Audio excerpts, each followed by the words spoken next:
Hey everyone, welcome back to the channel.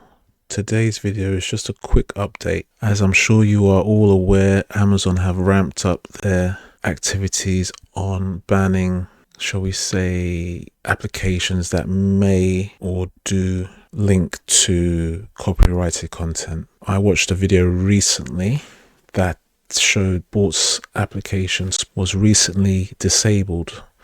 So while I just tried to launch it, I just saw this message. So it does look like, at least for now, has been disabled and can no longer be used.